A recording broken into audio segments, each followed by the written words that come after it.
참 좋은 주일 아침입니다. 우리 다 같이 묵상 기도하심으로 주님 앞에 나아가겠습니다. 참 좋으신 주 여호와 하나님 아버지 고맙고 감사합니다. 하나님 영광 받으시옵소서. 오곡백과가 풍성한 하나님 앞에 감사하는 절기에 예배 드리오니 우리의 예배를 받아 주시옵소서. 예수 그리스도의 이름 받들어 기도드리옵나이다. 아멘. 이번 주일은 대부분의 교회가 추수감사절로 이렇게 예배를 드리는 그런 절기입니다. 그래서 미국에서도 땡스기빙이 시작되는 이제 주말이기도 하고, 또 한국의 대부분 교회들이 추수감사 예배를 드리는 그런 결실의 주일이다, 그렇게 말씀드릴 수 있습니다. 하지만 저희 예배는 계속해서 민수기 말씀을 살펴봅니다. 오늘 본문은 민수기 12장 말씀인데, 제가 12장 1절을 한번 읽어보겠습니다. 모세가 굿수 여자를 취하였더니 그 굿수 여자를 취하였으므로 미리암과 아론이 모세를 비방하니라. 오늘 본문은 모세에 대한 미리암과 아론의 비방에 대한 내용이 나옵니다. 이스라엘의 하나님이 선택하신 지도자를 비방하는 이 일은 보통 일이 아닙니다. 먼저 우리가 기억해야 할 것은 모세도 비방을 받았다라는 사실입니다. 모세는 누구입니까? 하나님이 직접 선택하시고 대면하여 이야기를 나누는 사람입니다. 이스라엘 백성들을 애굽에서 탈출시킨 지도자입니다. 여호와 하나님의 대언자 역할을 했던 분입니다. 일반 백성들이 감히 언급하기 어려운 지도자입니다. 그런데도 오늘 모세는 비방을 받고 있습니다. 우리가 알 것은 저와 여러분도 언제든지 비방을 받을 수 있다는 사실을 받아들이는 것이 필요하다라고 하는 것입니다. 너무 억울해하지 마시고 언제든지 나의 삶 가운데 나를 향한 비방이 억울하게 올 수 있다는 사실을 기억하시고 그 비방이 여러분에게 올 때에 잘 감당해 나가시기를 바랍니다. 특별히 오늘 말씀을 통하여 여러분들이 MA 고난을 받을 때에 어떻게 감당해야 되는지를 배우는 귀한 시간이 되기를 바랍니다. 모세는 그럼 왜 누구에게 비방을 받았는지, 비방의 내용과 이유는 무엇인지, 비방의 문제를 어떻게 해결했는지를 살펴보도록 하겠습니다.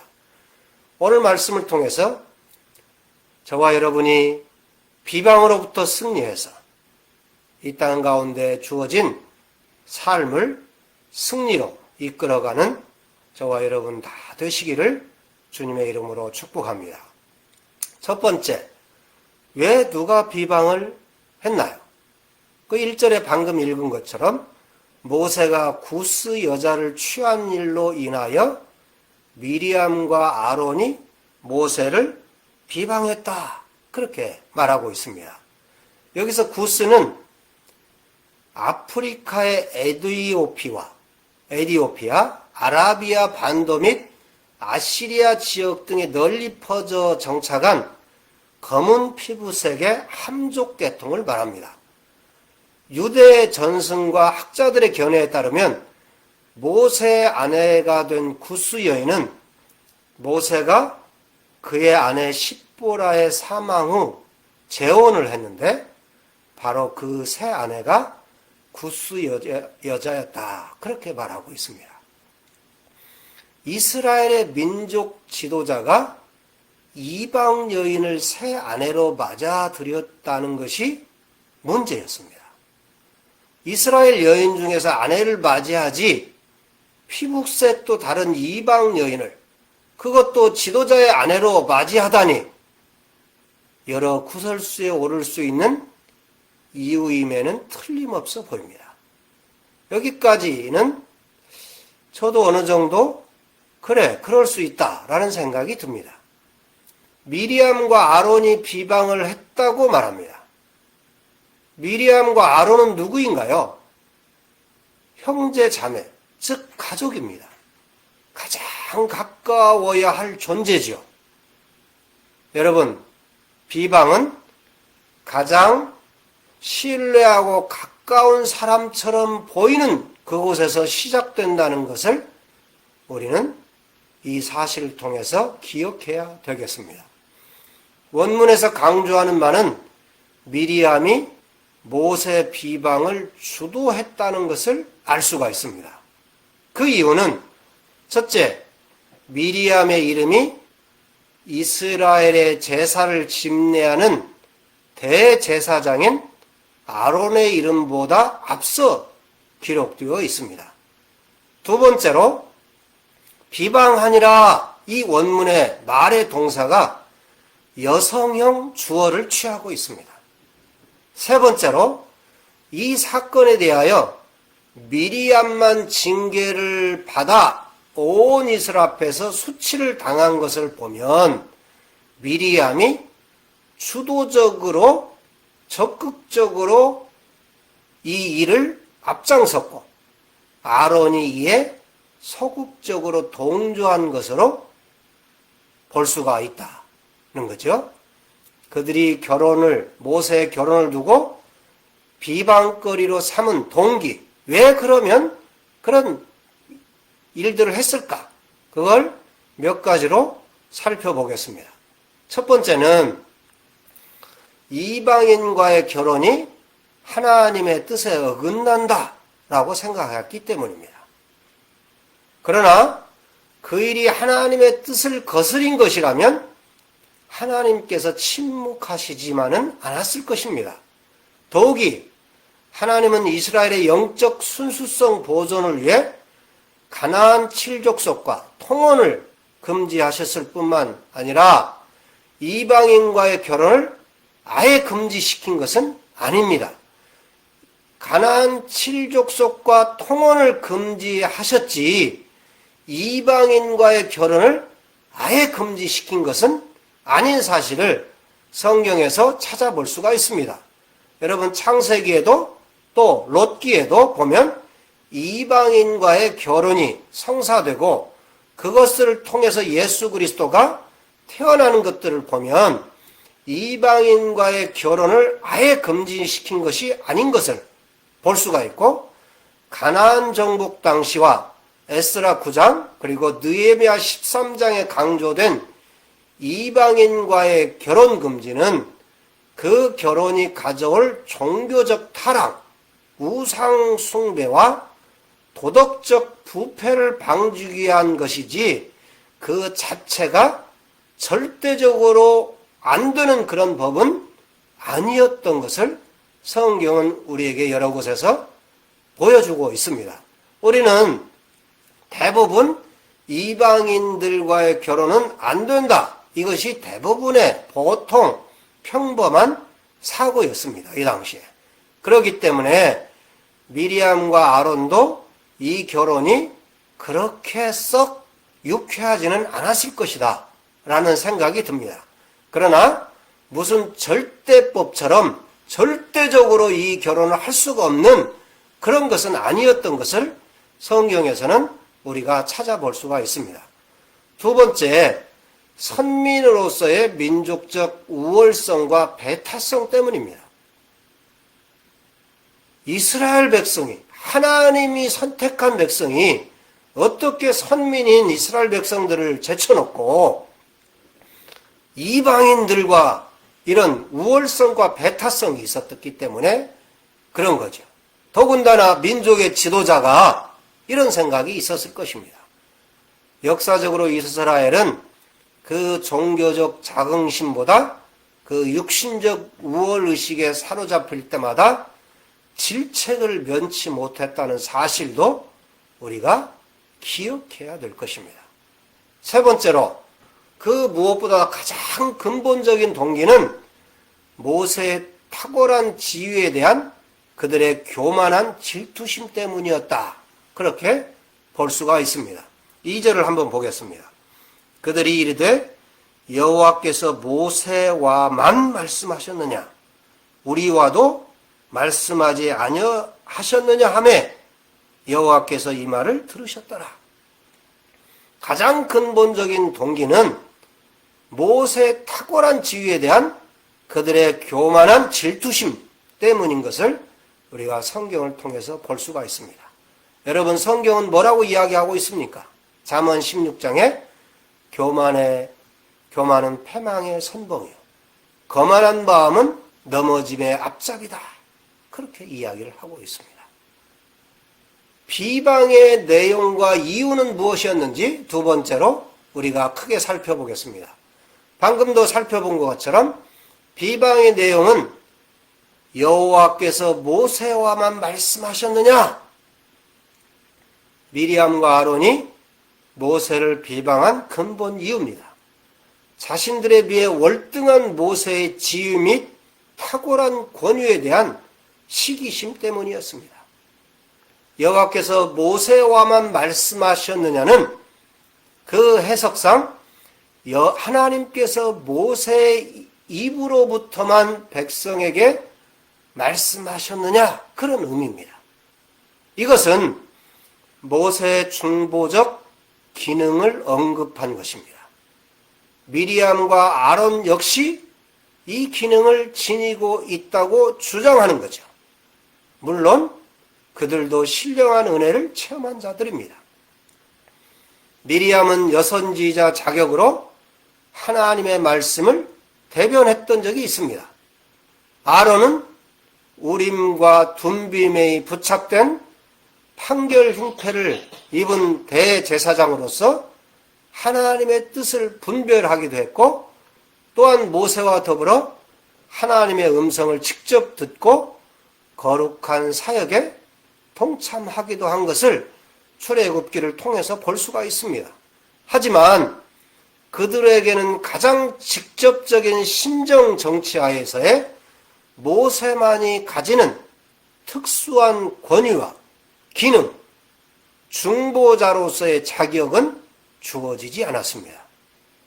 미리암과 아론이 모세를 비방한 내용은 하나님이 너만 특별하게 대우하시겠느냐? 우리와도 그렇다는 것입니다. 결국 그들이 하나님의 기쁘신 뜻을 모세에게만 독특하게 주어진 그 권위에 도전한 것은 그 권위를 덧입히신 하나님께 대한 도전으로 오늘 본문 성경은 간주하고 있는 것입니다. 하나님께서 주신 특별한 권위의 시기심을 가지고 도전하는 것은 하나님에 대한 도전으로 간주되어서 무서운 결과를 낳게 되는 것을 오늘 성경에서 우리는 살펴봅니다. 누구든지 하나님이 주신 특별한 권위에 시기심으로 도전하여 망하는 자들이 되지 않기를 간절히 바랍니다.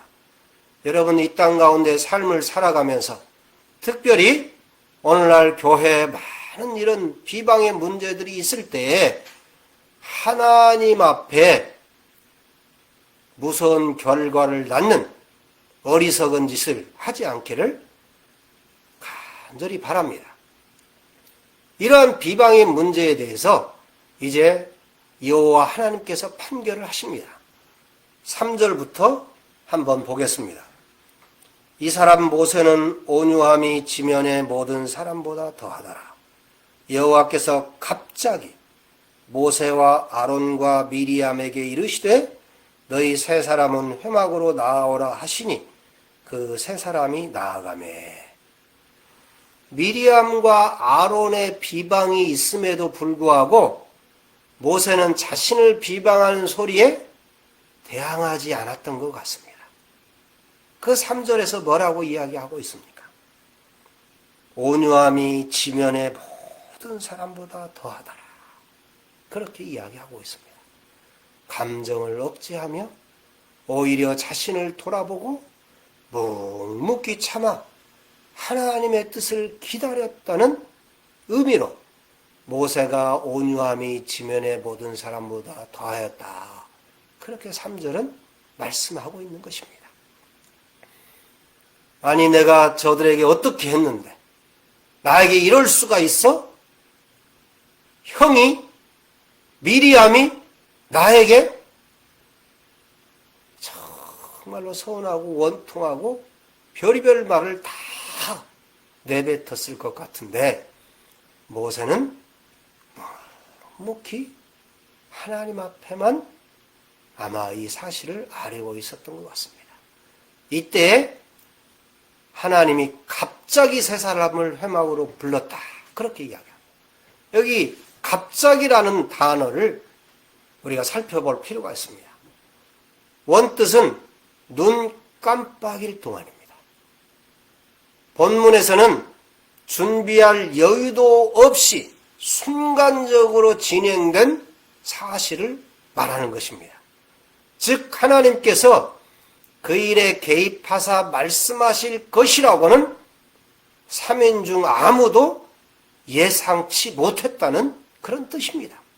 갑자기 하나님이 세 사람을 회막으로 불렀습니다. 그리고 여호와 하나님은 세 사람에게 이렇게 이야기합니다. 5절 여호와께서 구름 기둥 가운데로부터 강림하사 장막문에 서시고 아론과 미리암을 부르시는지라. 그 두 사람이 나아가매 6절입니다. 이르시되 내 말을 들으라. 그렇게 이야기하고 있습니다. 여호와 하나님은 세 사람에게 회막으로 나오라고 해서 회막에 나아가니 주님이 말씀하시기를, 여호와 하나님이 말씀하시기를 내 말을 들으라. 그렇게 말씀하고 있습니다. 모든 비방의 문제는 하나님의 말씀을 듣는 데서 문제가 해결이 되기 시작합니다. 더 이상 인간적인 비방을 삼가하고 거룩하고 공의로운 하나님의 말에 귀를 기울이라고 하는 뜻입니다. 모든 비방의 해결책은 하나님의 말씀을 듣는 데서 출발합니다. 하나님의 말씀은 모든 인간사의 최종 결정권을 가지십니다. 내 말을 들으라. 비방의 당사자도 비방을 하는 사람들도 하나님의 말씀을 듣고 그 최종 하나님의 결정권에 순종할 것을 여호와 하나님은 분명히 하고 있는 것입니다. 비방 가운데 공경에 처한 분이 계십니까?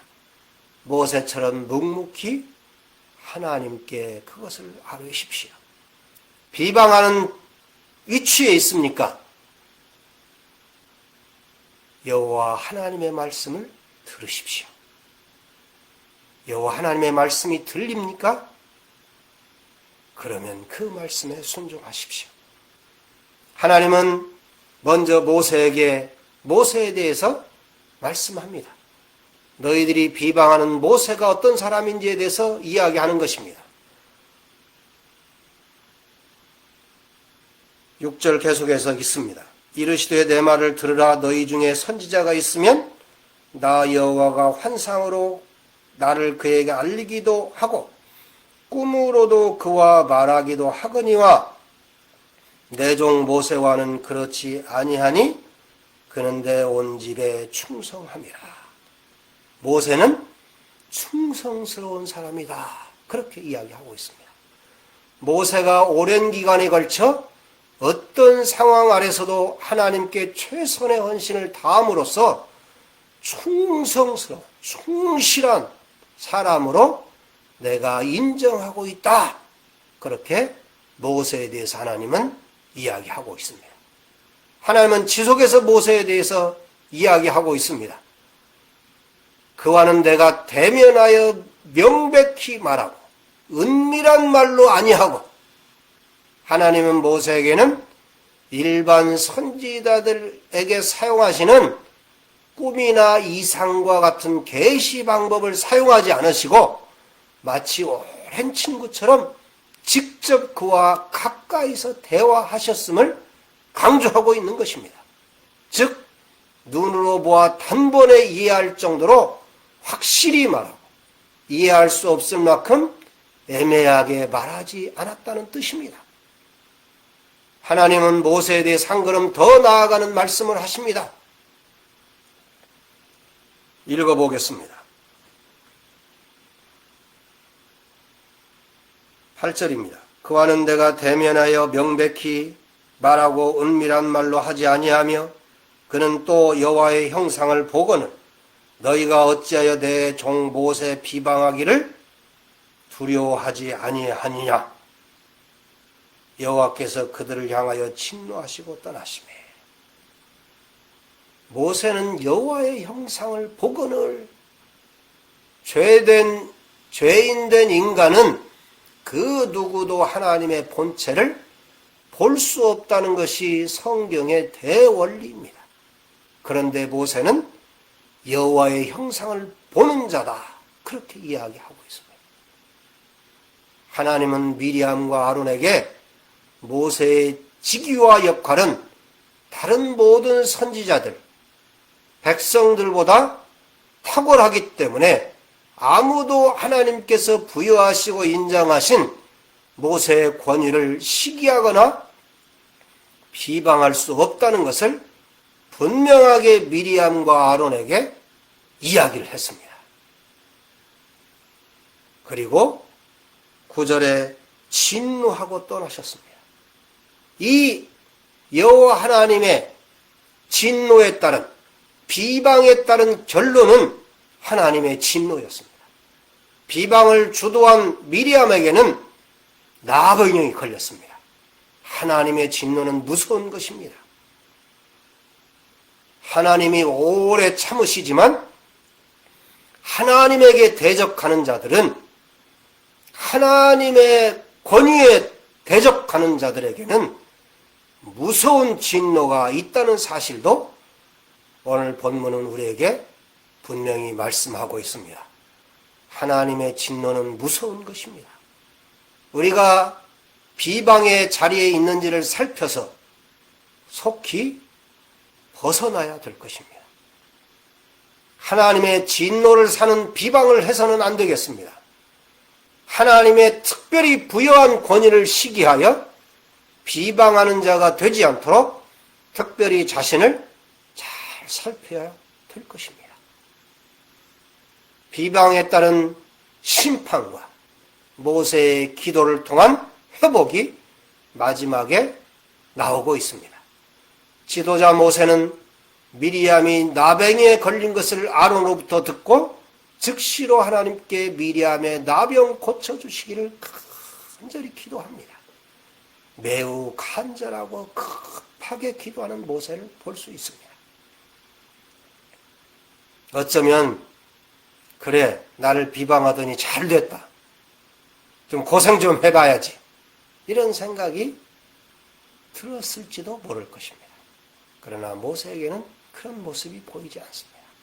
한시의 망설임이나 지체함이 없이 주님 앞에 나아가 미리암을 고쳐주실 것을 간절히 구하는 것을 볼 수가 있습니다. 하나님의 사람들이 취해야 할 태도입니다. 저는 얼마 전에 제가 아는 한 교회에 이런 소식을 들었습니다. 오랫동안 목사님의 권위에 도전해서 별별 짓을 다 한 일들을 겪었습니다. 그 반대파에 섰던 사람들이 용역까지 동원해서 교회를 점거하고 목사님에게 갖은 해악을 다 했던 그런 교회입니다. 그런데 이 교회가 얼마 전에 소식을 전해 들었는데 양쪽이 총회 앞에서 화해하고 교회를 분리 개척해서 나가는 걸로 서로 원만하게 잘 해결이 되고 서로 축복하고 했던 그런 소식을 들으면서 얼마나 감사가 되었는지 모릅니다. 이 교회에서 후원하고 파송하는 선교사들이 전심으로 이 일을 위하여 목사님과 교회를 위해서 기도했는데 참으로 이 기도에 응답이 된 것들을 볼 때 얼마나 감사한지 모르겠습니다. 말씀을 정리합니다. 사랑하는 성도 여러분, 비방의 자리에 있으십니까? 혹은 비방의 대상이 되고 있습니까? 오늘 모세와 미리암과 아론의 이 사건을 통해서 어떻게 행동해야 될지를 저와 여러분이 배우셨사오니 이제 그렇게 정말로 하나님의 권위에 도전하지 않는, 그런 것을 비방하지 않는 잘못된 길에서 속히 회복해야 될 뿐만 아니라 혹시 비방의 대상이 되어서 이러한 비방을 받고 있거들라 모세처럼 정말로 그를 위하여 기도하고 하나님이 해결해 주실 것을 하나님 앞에 요청드리고 모두 다 여호와 하나님이 말씀하시는 이 말씀대로 순종해서 모든 결과가, 하나님이 원하시는 아름다운 결과가 창출될 수 있기를 바랍니다. 분쟁의 현장마다, 비방의 현장마다 오늘 민수기 12장의 이 말씀이 저와 여러분 모두에게 큰 축복이 되기를 간절히 바랍니다. 기도하겠습니다. 참 좋으신 하나님 아버지, 고맙고 감사합니다. 사람이 살아가는 곳에 또 오늘날 많은 교회에 이런 문제들이 있습니다. 민수기 12장의 말씀을 잘 듣고 나는 어떻게 해야 될 것인가를 말씀으로부터 듣고 순종함으로 좋은 역사가 가정마다, 교회마다, 공동체마다 일어나게 해 주시옵소서. 예수 그리스도의 이름 받들어 기도드리옵나이다. 아멘. 이제는 우리 주 예수 그리스도의 은혜와 하나님 아버지의 그 크신 사랑하심과 성령님의 감동 감화 역사 인도하심이 오늘 주님 앞에 나와 예배 드리는 사랑하는 모든 자들 머리머리 위에 이제로부터 영원토록 함께 있을지어다. 아멘. 주님이 주신 거룩하고 풍성한 이 계절을 마음껏 누리시고 승리하는 계절이 될 수 있기를 바랍니다. 다음 주일에 만나도록 하겠습니다. 사랑합니다.